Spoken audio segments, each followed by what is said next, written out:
सबसे मैं थोड़ा हाथ जोड़ के विनती कर रहा हूं। हमारे छोटे भाई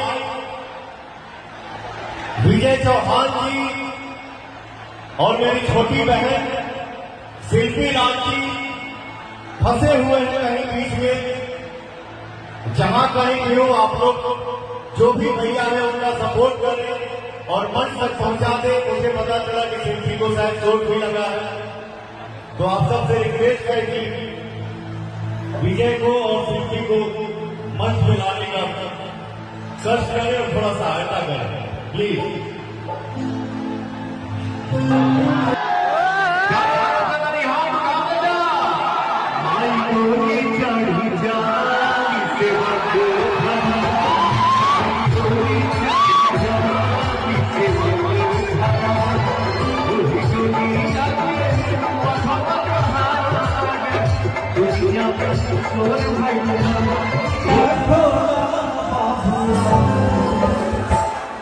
बोला के छोटका भाई